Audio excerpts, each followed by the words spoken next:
Deer friends, welcome to our channel let's make them easy. আলোচনা করছি Robert ফ্রস্টের বিখ্যাত একটা কবিতা the death of the hired man নিয়ে। এই কবিতা ধরনের দিক থেকে একটি ড্রামাটিক লিরিক। এখানে আমরা চারটি ক্যারেক্টারকে দেখতে পাবো।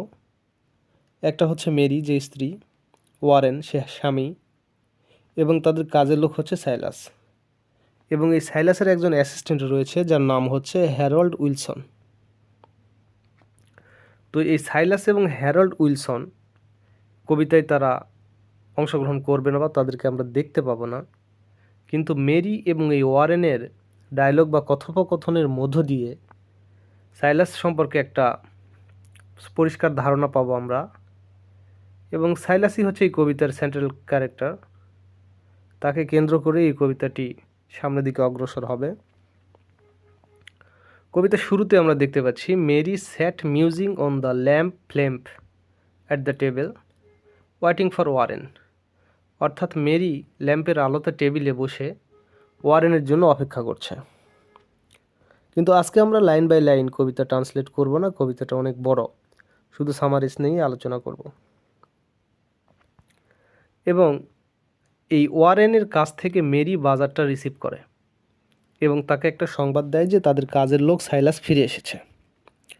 তখন ওয়ারেন বলে, কেন সে ফিরে এসেছে? তাকে আমি রাখতে চাই না। আর এখন শীতকাল, পর্যাপ্ত কাজও নেই। তাছাড়া সাইলাস কোনো ভালো মানুষ নয়। যখন আমাদের হেইং টাইম বা কাজের সময়, তখন সে বেশি বেতন দাবি করত এবং দু একদিন কাজ করে সে অন্যত্র চলে যেত। সে সময় আমাদের অনেক ভোগান্তি বা একটা ঝামেলায় পড়তে হতো, কাজের লোকের অভাব থাকতো। এছাড়া সাইলাস একবার নয়, বারবার এই কাজটা করেছে। দু একদিন কাজ করে আবার চলে গেছে। চালাকি করে বেশি মজুরি নিয়েছে আমাদের কাছ থেকে। এখন সে বৃদ্ধ হয়ে গেছে, ভালো কাজ করতে পারে না। তবে কেন আমরা তাকে রাখব? অর্থাৎ ওয়ারেন সাইলাসের প্রতি ভীষণ ক্ষিপ্ত। সে টোবাকো বা তামাকের অজুহাতে অনেক টাকা নিত এই ওয়ারেনের কাছ থেকে। মেরি বলে, ওয়ারেনকে একটু বুঝিয়ে বলে যে শান্ত হও, সাইলাস কিন্তু ঠিক আগের মতো নেই। সে শস্য ভাণ্ডারের দরজার পাশে একেবারে নুড়িসুড়ি হয়ে বা আটসাট হয়ে শুয়ে পড়েছিল। সে খুব অসুস্থ। আমি তাকে স্টবের উনুনের পাশে জায়গা করে দিয়েছি, চা দিয়েছি, তামাক দিয়েছি। এবং সে বলেছে আমাদের বাসার কাজের জন্যই বা মাঠে তৃণভূমি পরিষ্কার এবং মাঠে খননের কাজের জন্য সে এসেছে। এই বলে বোঝানোর চেষ্টা করছে এই মেরি তার হাজব্যান্ডকে, তার স্বামীকে, ওয়ারেনকে। কিন্তু ওয়ারেন এই সাইলাসের উপরে ক্ষিপ্ত, বা এই দুজনের কথোপকথনের মধ্য দিয়ে আমরা সাইলাস সম্পর্কে একটা স্পষ্ট ধারণা পেলাম যে সে ব্ল্যাকমেইল করত ওয়ারেনকে, কাজ না করেই চলে যেত এবং তাকে ঠকাতো। এবার ওয়ারেন আবারও বলে, তুমি কি জানো না হ্যারল্ড উইলসন যে একজন স্কুল বয়, সে খুব ভালো কাজ করত। 4 বছর বয়স থেকে সে আমাদের সঙ্গে কাজ করে, কিন্তু সাইলাস তাকে তাড়িয়ে দিয়েছে। দুজনে যদি একসঙ্গে কাজ করতো কতই না ভালো হতো, কিন্তু সে হ্যারল্ড উইলসনকে সহ্য করতে পারে না। জুলাই মাসে রোদের মধ্যে সাইলাস হ্যারল্ডের সঙ্গে মারামারি করেছে। সাইলাস যখন গরুর গাড়ি বোঝাই করত, তখন হ্যারল্ড তাকে সাহায্য করত। আমি দূর থেকে এগুলো দেখেছি।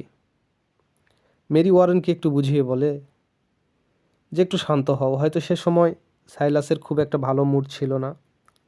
তাছাড়া হ্যারল্ড উইলসন ছোট মানুষ, সেও কোনো ভুল করতে পারে, বা সাইলাসকে হয়তো কোনো ডিস্টার্ব করতো, এই কারণে তাকে সহ্য করতে পারে না। আর এতদিন পর এইসব বলো না, ভুলে যাও এসব। অর্থাৎ মেরি সাইলাসের সেই অবস্থা দেখে, অসুস্থতা বা মুমূর্ষ অবস্থা দেখে সে একটু নরম হয়েছে, কিন্তু ওয়ারেন এখনও তার পজিশন থেকে সরে আসতে পারছে না। সে ভুলতে পারছে না এই সাইলাসের আগের এই কাজগুলো, বা তাকে যে ব্ল্যাকমেইল করতো, বেশি টাকা আদায় করতো, এসব ভুলতে পারছে না। মেরি ওয়ারেনকে বুঝিয়ে বলে, হ্যারল্ড ল্যাটিন বলতো, যেটা সাইলাস পছন্দ করতো না। হ্যারল্ড কলেজে উঠেছে, সে সাইলাসের কাজগুলো শিখতে পারত, কিন্তু সে তার কাজগুলো ফলো করে না। অর্থাৎ সাইলাস যেভাবে ডিরেকশন দেয় সে সেভাবে কাজ করে না, সে নিজের মতো করে কাজ করে। এই জন্য এই সাইলাস হ্যারল্ডকে দেখতে পারতো না এবং তাদের মধ্যে একটা গোলমাল লেগেই থাকতো। সাইলাস খড়ের গাদা করা বা স্তূপ করতে পারতো খুব সুন্দরভাবে, এবং গরুর গাড়িতে এত সুন্দরভাবে ঘেঁষে খড়কুটো বা এই গাছগুলোকে সাজাতো স্তরে স্তরে, দেখে মনে হয় কোনো পাখি বাসা বেঁধেছে। সে ভাবতো হ্যারল্ড যদি তার কাজগুলো ফলো করতো এবং এইভাবে নিখুঁতভাবে কাজ করতে পারতো তাহলে কতই না সুন্দরকে কাজ শিখতে পারতো। কিন্তু সে তার কথা শোনে না, তাকে পাত্তা দেয় না এবং বরং তার সঙ্গে তর্ক করে। এতে সাইলাস এই হ্যারল্ডের প্রতি বিরক্ত হয়েছিল এবং তার সঙ্গে মারামারি করেছিল। অর্থাৎ মেরির ভূমিকা বিশ্লেষণ করলে আমরা বুঝতে পারি যে সে তার স্বামীকে তার অবস্থান থেকে সরে আসতে বলছে বা একটু চেষ্টা করছে, পুশ করছে সে যেন সাইলাসকে মেনে নেয়। হ্যারল্ড খুব বেশি বই পড়তো। সাইলাস ভাবতো যে ভালো কাজ করতে পারে না, তার বেশি বই পড়ার কী দরকার, বা বেশি বই পড়ে সে কী জ্ঞান লাভ করবে, সে তো বোকা, তার বই পড়ে কোনো লাভ নেই। তাই সে তাকে স্টাডি করতে নিষেধ করত। মেরি কথা বলতে বলতেই দেখতে পেল চাঁদ যেন পশ্চিম আকাশে হেলে পড়ছে এবং মেঘে ঢেকে দিচ্ছে, চাঁদটাকে মেঘ ঢেকে দিচ্ছে, যেটা মেরির কাছে খুব একটা ভালো বা শুভ লক্ষণ হিসেবে মনে হয়নি। সেটা অশুভ একটা লক্ষণ হিসেবে ভেবে নিয়েছে এবং ওয়ারেনকে বলে যে সাইলাসের ব্যাপারে তোমার এতটা অ্যাংশাস হওয়ার কোনো দরকার নেই, এতটা চিন্তা করার দরকার নেই। আমার মনে হয় সাইলাস এখানে মরার জন্যই এসেছে, সে বাঁচবে না, তাই তোমাকে এতটা ভয় করতে হবে না বা তাকে কাজে রাখতে হবে না, তোমার এত টেনশন করার কিছু নেই। এবার ওয়ারেন বলছে, কেন সাইলাস আমাদের এখানে আসবে? মাত্র 13 মাইল পরই তার ভাইয়ের বাড়ি, সে ইচ্ছা করলে সেখানে হেঁটে যেতে পারত। তাছাড়া তার ভাই অনেক ধনী মানুষ। মেরি বলে, হুম, সেটাই, যেখানে মানুষ মরার জন্য আসে বা শেষ আশ্রয়ের জন্য আসে, সেটা নিজের বাড়ি হোক বা অন্য কারো বাড়িই হোক, যেখানে তার ভালো লাগবে মানুষ তার শেষ সময়ে সেখানেই চলে যাবে। এখানে মেরি খুব সুন্দরভাবে একটা হোমের ডিফিনিশন দিয়েছে। মেরি আরও বলে, সাইলাস তার ভাইয়ের কাছে সাহায্য চাওয়ার ব্যাপারটা হয়তো লজ্জা মনে করত, তাই সে মালিকের কাছে ফিরে এসেছে।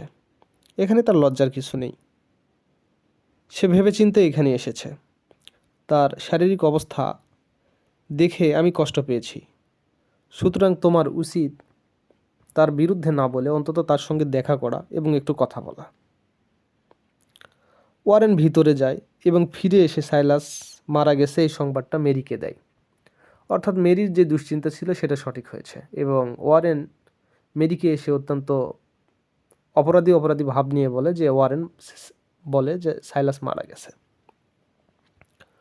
তো যখন সাইলাস মারা গেছে তখন এই কথাগুলো আমরা বুঝতে পারি এই দুজনের কথোপকথনের মধ্য দিয়ে, এবং এই কবিতাটাকে বিশ্লেষণ করলে আমরা দেখতে পাই যে সাইলাস নিজ আত্মীয় স্বজন বা ভাইয়ের কাছে সাহায্য পেতে লজ্জাবোধ করে বা আত্মসম্মানের ভয়ে সে তাদের কাছে যায়নি বা তাদের শরণাপন্ন হয়নি। মালিকের কাছে এসেছে জীবনের শেষ দিনগুলো কাটাতে বা অতিবাহিত করতে। যদিও সে মালিকের কাজগুলো ভালোভাবে করেনি, তাকে ব্ল্যাকমেইল করেছে, সময়ে অসময়ে তামাকের অজুহাতে অনেক বেশি টাকা নিয়েছে, তারপরেও সব দ্বিধা ফেলে, সব সংকোচ ফেলে নিজের আত্মীয় স্বজনের কাছে যাওয়ার চেয়ে এই গৃহকর্তা বা কাজের মালিকের কাছে আসাটাকে সে শ্রেয় মনে করেছে এবং এটা সুইটেবল একটা শেল্টার হিসেবে সে ধরে নিয়েছে। এবং একটা মানুষের শেষ জায়গা বা শেষ আশ্রয়স্থল সেটাই যেটা সে খুব বেশি প্রেফার করে, খুব বেশি চুজ করে। এখানে ওয়ারেনের কঠোর মনোভাব এবং মেরির যে একটা দয়াসুলভ আচরণ, এর মধ্য দিয়ে সাইলাস ক্যারেক্টারকে কবি রবার্ট ফ্রস্ট অত্যন্ত সুন্দরভাবে তুলে ধরেছেন। এবং এই কবিতার অ্যানালাইসিসটা এইরকমই যে মানুষ সর্বশেষ সময়ে সেই জায়গাতেই যায় যেই জায়গা তার কাছে অধিক পছন্দনীয় বা যেটা তার কাছে খুব ভালো মনে হয়।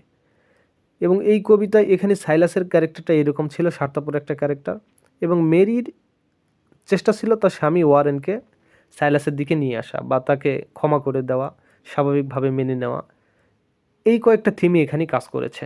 তো এটাই ছিল আলোচ্য কবিতার মূল বিষয়বস্তু। আশা করি কবিতাটি বুঝতে পেরেছেন।